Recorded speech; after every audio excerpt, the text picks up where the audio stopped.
Now, marriage is very difficult. Marriage is very challenging. I love being married. I wouldn't trade it for anything in the world. I think it's one of the best things that I could have ever done.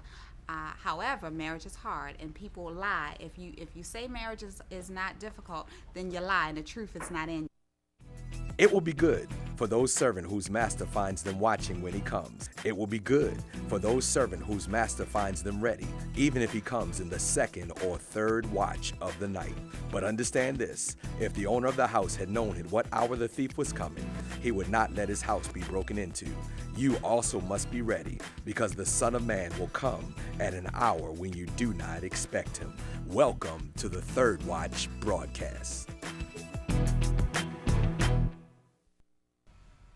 As we continue our dialogue on marriage, one of the things that I have found is you have to purpose in your spirit that you're going to stay married, that no matter what you go through, no matter who you face, no matter some of the challenges that you deal with, you have to decide that you're going to stick it out for the long haul. So often people opt to get out of marriage because it's just too hard. They don't want to deal with the struggle. They don't want to deal with the commitment. They don't want to deal with the issue. But marriage is a commitment that you have to stick to. One of the things that I've discovered is that there's always going to be someone better. My husband will always find somebody who is more attractive. You can say yes. Absolutely not. Absolutely not. Absolutely not. There's always going to be someone who can do it a little bit better, who can cook it better, who can say it better. There's always going to be somebody who has it just a little bit better going on. But you have to decide in your spirit that this person that I'm with is the best person for me.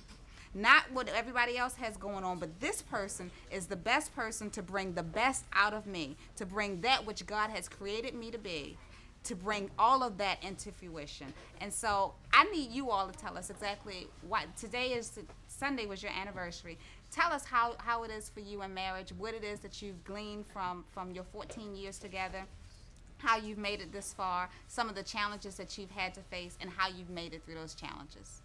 Well, Dr. Nita, some of the things that happened in our 13 years of marriage and 17 years of being together, we kind of lost sight of us. We had kids, we got kids at 11 and 6, and everything we did was for the kids. And that kind of drew us apart. And, Nicole sat me down and said, we got to find some tough time for us. And so what we started doing was, making our dates for Saturday nights and doing things and leaving the kids at home. How hard it might be, we just had to leave them at home and make some time for us and not lose sight of that. So that's one of the, some trials that we had, and we found a way to get over that. But it's been a great marriage. We've truly been blessed. We've had ups and downs. I went from being a guy who with a lot of money to a regular working guy, and we had to transition to that and all kinds of things. But, with God on our side, we pray and we strive. I'm not getting married again. She got to stick with me for the rest. I think marriage is something that a lot of people, when they get into it, they don't think about. I think they choose the wrong person. They base it off of physical, and then when the financial and the material and the raising of the children come into play, that's when the differences come. I've been married to my wife for 4 years, and I've been with her for 14 altogether. What makes it work for us is that we have the same go-getter attitude. We have a no-nonsense policy as far as with educating our children. We want the fine things out of life. We work hard to go get those things out of life, but yet we're friends. Every day when I go home, we sit down and we talk. We're friends. We laugh together, we joke together. I have a philosophy with myself as far as I don't look for anything that I don't want the answer to. I think a lot of people, they go in and they start digging in their wives' personal belongings, digging in their phone, pocketbook, make big things out of little things, and then arguments start. I choose not to look at her phone. I choose not to ask her any questions. It's a trust factor, and a lot of these people that are married don't have the trust factor. And even if when they do start to argue, somebody is not doing what they're supposed to do. So that's when the insecurities come in, and that's when that spoils a relationship. So, but like with my wife and I, we have a trust factor. You know, it took time to develop that trust factor because she's young. She looks a certain way. I had to deal with my insecurities. She had to deal with the insecurities on her end as well too. But it's something that you have to work towards. I always tell her I'm trying to grow old and be in the Jet magazine. You know, when they show the 50 years together, that's what I'm trying to do. I can't do this again because if I was to say, would I get married again? I don't know, because this is my best friend. This is my wife, my sister. This is everything to me, you know? I love her more and more every day. So and I feel I'm blessed. I feel like I'm in a good relationship. Because I know other people that sit in my chair and they just telling me the blues. I had 3 separations last month. Wow. Last month. People that don't live together, I mean, one lives on the other side of town now. Where you been at? Well, we separated. So I think it's a communication thing that you have to develop, and it takes time. And if you're willing and learning to do that and go through that process, then you're gonna be fine. But if you're selfish, she's selfish, it's not gonna work. Attention all biblically married couples, we want to invite you to join us this Columbus Day weekend for an awesome weekend of discovery. If you understand your marriage to be the gift from God that it is, then we invite you to come with us October 5th, 6th, 7th, and 8th to discover how to make a good thing even better. Discovery Weekend is going to be an awesome time in the Lord for married couples. Presenters include Pastor Jonathan and Lady Tracy Hancock from the Ebenezer Baptist Church in Baltimore, Maryland, along with Pastor Gilbert Mack and Dr. Angela Mack from the Mount Carmel Baptist Church in Winchester, Virginia. There are going to be sessions. There's going to be a date night. There's going to be a version of the Newlywed Game. And on that Sunday evening, there'll be a special vow renewal right on the clear sands of Clearwater Beach, Florida. You don't want to miss Discovery Weekend 2007. It's going to be awesome. Go to our website at www.breakitdownbelow.org and you can get all the information. But make sure you join us for Discovery Weekend 2007 and discover how to make a good thing even better. Now remember, Myrna, that Boaz is a type of Christ. Jesus can redeem us from any circumstance or situation. God still works through people. What God is saying through this text is that if the people that I want to work through are not willing to do what I need them to do, then just like Boaz promised Ruth, I'll do it myself. Say it's going to get done. Tell somebody it's going to get done. It's going to get done. Slap somebody high five, say, if human resources won't do it, if your frat brother won't do it, if your church member won't do it, God said, that's all right. I'll do it.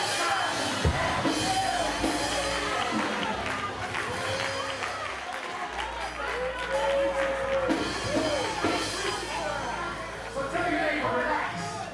Tell your neighbor, relax. Because Boaz tells Ruth, he said, it's going to get done. So don't you just lay here till the morning. Slap your neighbor, high five, say, just lay down. Tell your neighbor, just relax. Because it's going to get done.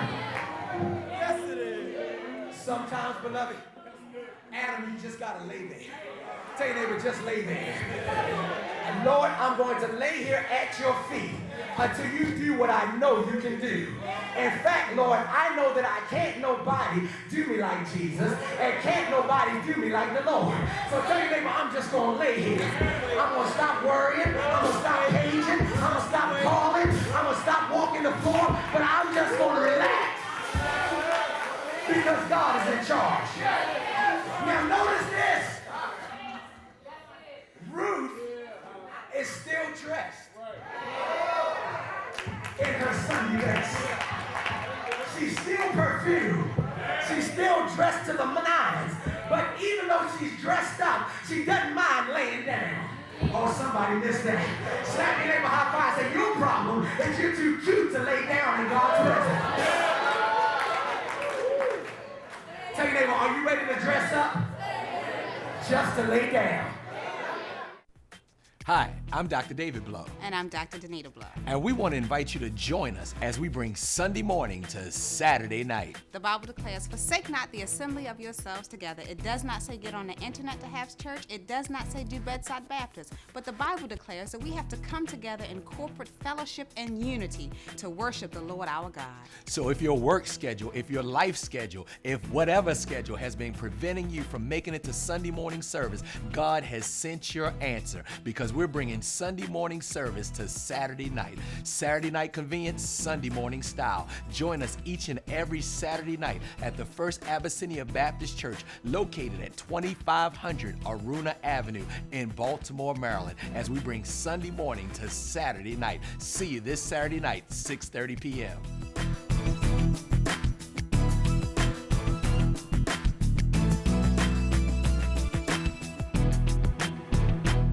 I'd like to know, Stacy, you're in the shop. Why did you get married? What caused you to get married? Well, Mark was my best friend, and even though when we met, he wasn't where he wanted to be, but I saw a lot of potential in him, and I knew that even though he wasn't, where he thought he should be, that he had it in him to get there, and I knew that I wanted to go on that journey with him. Attention, all biblically married couples. We want to invite you to join us this Columbus Day weekend for an awesome weekend of discovery. If you understand your marriage to be the gift from God that it is, then we invite you to come with us October 5th, 6th, 7th, and 8th to discover how to make a good thing even better. Discovery Weekend is going to be an awesome time in the Lord for married couples. Presenters include Pastor Jonathan and Lady Tracy Hancock from the Ebenezer Baptist Church in Baltimore, Maryland, along with Pastor Gilbert Mack and Dr. Angela Mack from the Mount Carmel Baptist Church in Winchester, Virginia. There are going to be sessions. There's going to be a date night. There's going to be a version of the Newlywed Game. And on that Sunday evening, there'll be a special vow renewal right on the clear sands of Clearwater Beach, Florida. You don't want to miss Discovery Weekend 2007. It's going to be awesome. Go to our website at www.breakitdownblow.org and you can get all the information. But make sure you join us for Discovery Weekend 2007 and discover how to make a good thing even better. Verse 14, oh Jesus, I feel like preaching up in here. Verse 14 tells us that Naomi lay at Boaz's feet until the morning. Tell somebody it's morning. And we slept the night away.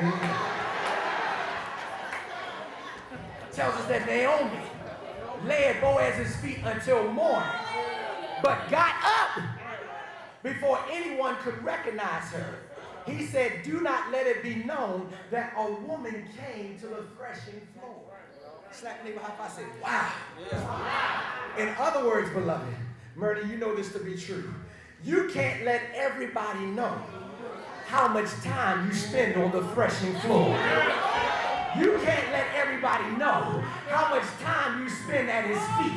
For you see, this is not a competition for who is the most holy. I don't have to wake up and tell you how long I've been at his feet. But if I walk right, if I talk right, it will be evident pretty soon that I've been at his feet. Something in my heart say, I know that's right, I know that's right, I know that's right. Tell your neighbor, don't tell me how much time you spend at his feet. Show me.